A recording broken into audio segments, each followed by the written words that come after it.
진로 적성 동기 기반 학습 상담 2021-3528 김동환 발표 시작하겠습니다.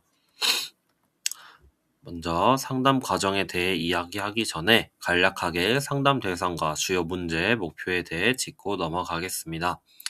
대상은 대학교 4학년 남성, 현재 컴퓨터 공학과에 재학 중인 학생이고요. 주요 학습 문제로는 미루는 습관과 학습 효율 문제를 호소했습니다.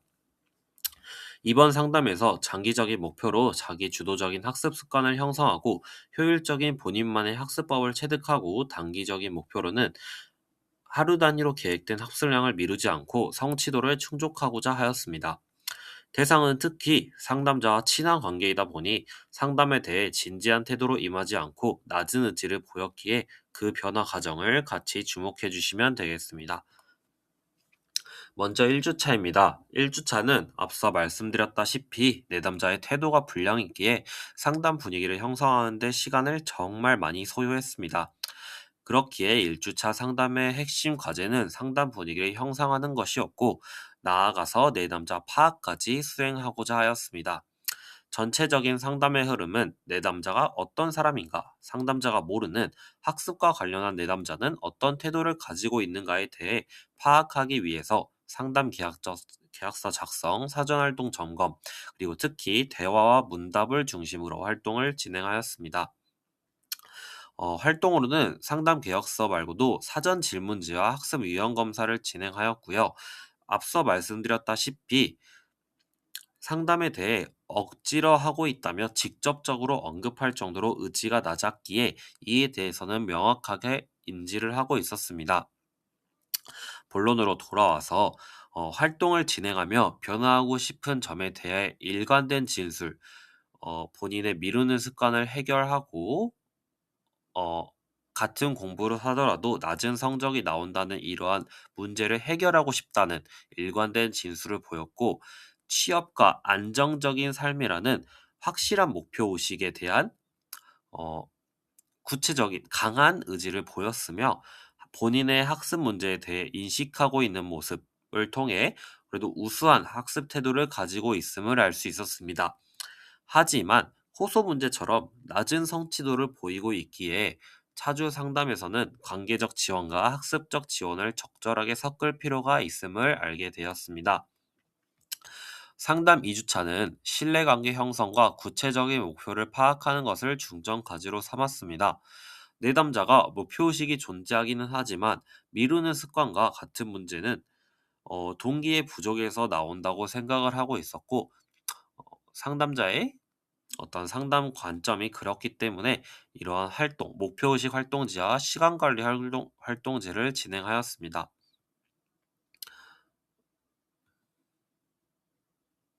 이렇게 성적 목표를 잡은 이유를 적었고요.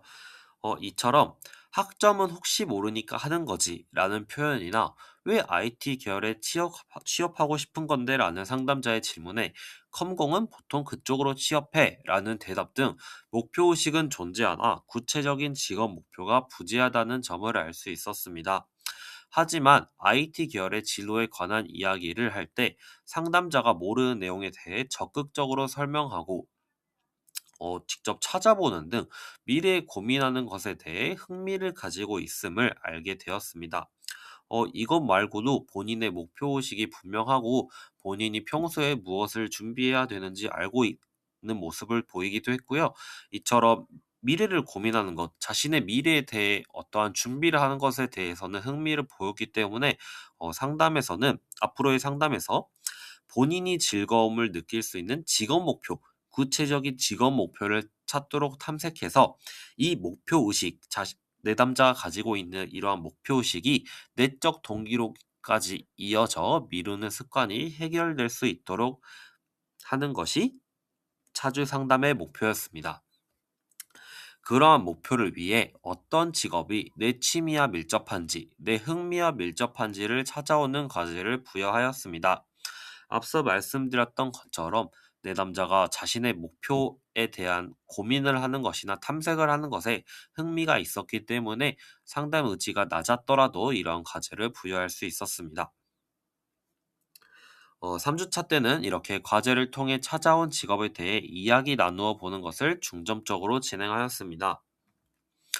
사진처럼 사람인 사이트를 통해 내담자의 흥미였던 아이돌, 프로미스나인이나 게임 등 이렇게 관련한 IT 계열의 직종을 함께 탐색하고 이야기를 나누어 보았습니다. 이와 같은 활동을 진행하면서 내담자는 다음과 같은 반응을 보였습니다. 먼저 부여된 과제는 단순히 어떤 직업이 있는지 탐색하는 것이었는데 그 직업을 갖기 위해 준비해야 하는 것 등등 구체적인 조사를 해오는 모습을 보였고 콘텐츠 프론트엔드 개발자라는 직업에 강한 흥미를 보였습니다.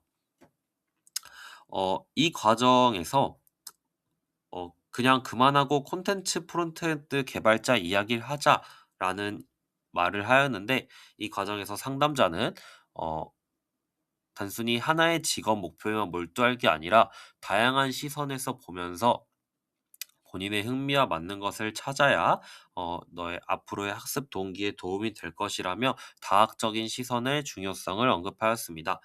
내담자는 이런 과정에서 어, 지금 상담의 과정 진행이 본인에게 도움이 되고 있다고 생각을 하였는지 이때부터는 조금 수용적인 태도를 보였습니다.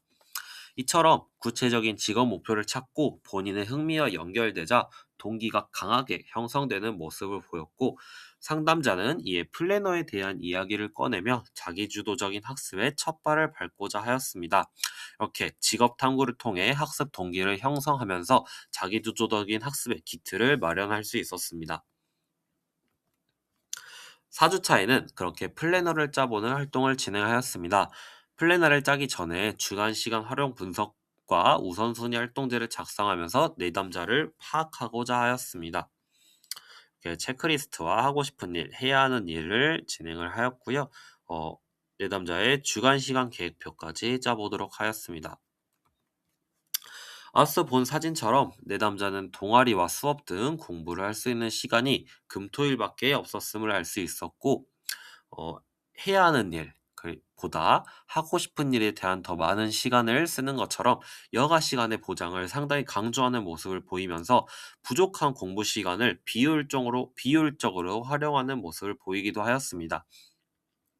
이에 주간 시간 계획표를 내담자와 함께 다시 같이 살펴보면서 본인의 공부 시간이 얼마나 부족한지 인식하는 것을 중점적으로 진행하였고, 이를 통해 효율적인 시간 활용의 중요성을 강조하였습니다.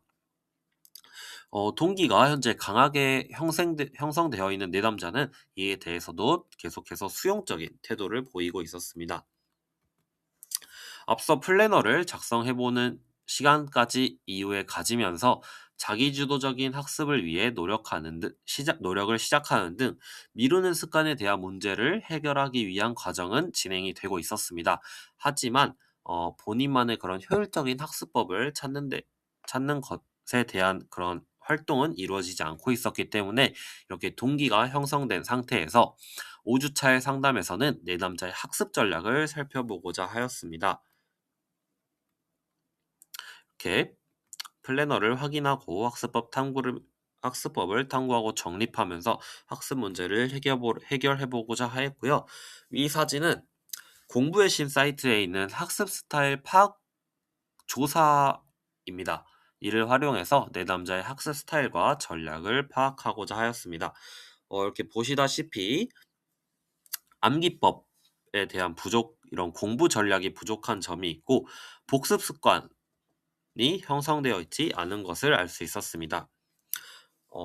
또한 이렇게 내담자의 학습 스타일에 대해서 이야기를 해보았는데 여기서 가장 큰 문제가 나타났던 게 복습을 경시한다는 것이었습니다. 자신이 주로 공부하는 건 결과값에 대한 풀이, 이 결과값이 왜 나오는지 아니면 이 결과값에 나오기 위한 시계는 무슨 식이 있는지 이렇기 때문에 복습보다는 그냥 더 많이 풀어보는 게 도움이 된다는 소리를 하였는데 이를 설득하기 위해서 내담자 내담자의 성공 경험 사례와 실패 경험 사례를 비교를 하면서 복습의 유무가 있었는지를 물었고 이러한 점은 내담자가 평소에 본인의 목표의식이 있었기에 가능했던 점이었습니다. 또한 상담자의 성공 경험 사례에서 복습이 얼마나 중요하게 작용하였는지를 이야기하면서 설득까지는 아니더라도 복습의 중요성을 계속해서 강조하였습니다. 또한 토막 시간에 대한 압박감을 느꼈다는 내담자의 말과 여가 시간의 필요성에 대해 강하게 어필하는 이러한 내담자의 문제를 해결하기 위해 토막 시간을 아예 여가 시간으로 활용을 하고 다른 여가 시간을 줄이도록 하여 공부 시간을 벌어보자 라는 직접적인 해결책을 제시하기도 하였습니다. 이처럼 상담을 진행하면서 초기에는 상당히 낮은 상담 의지를 보이고 불분명한 동기와 낮은 학습 의지, 비효율적인 시간 관리, 올바르지 않은 학습법에 대한 파악을 하지 못하고 있던 내담자가 상담 말기에는 상담에도 되게 높은 의지를 보였고 높은 의지까진 아니더라도 적당한 의지와 수용적인 태도를 보였으며 분명한 동기와 높은 학습 의지를 보였습니다. 또한 시간 관리의 중요성을 인식하게 되었고 올바르지 않은 학습법, 복습에 대한 경시와 같은 그런 학습법을 본인이 인식을 하게 되었습니다. 저럼 이제 상담을 성찰해 보았는데요. 저는 처음으로 누군가를 상담하는 경험, 그리고 그 대상이 친한 관계이다 보니 어려움이 있을 거라 생각했는데, 내담자가 상담으로 인해 영향을 받고 변화하는 과정을 지켜보니 내가 누군가를 긍정적인 방향으로 이끌 수 있음이 신기하고 뿌듯했습니다. 또, 여기 지금 자료에 오타가 있는데, 내담자가 소감을 보내주었습니다. 처음에는 내가 왜 얘한테 상담을 받아야 할까라는 생각도 했고 지금도 그런 생각이 아예 없는 건 아니지만 상담 자체가 내 삶에 큰 변화를 줬던 것 같아 의미 있는 시간이었다라고 이야기를 해주었습니다. 이렇게 5주차에 걸쳐 상담을 마치게 되었고요. 어, 이 상담 과정 외에도 많은 이야기를 나누면서 내담자가 어떤 생각을 가지고 있고 내담자의 앞으로의 삶에 어떤 영향을 끼칠 수 있을지 이야기를 많이 나누어 보았습니다. 어, 좀 상담 시간이 많이 부족했던 것 같다. 이외에도 상담을 좀 더 진행하기로 했고, 내담자의 어떠한 변화를 위해서 저도 좀 더 준비를 하는 모습을 보여야 할 것 같습니다. 이렇게 상담을 마치고 발표까지 마치겠습니다. 감사합니다.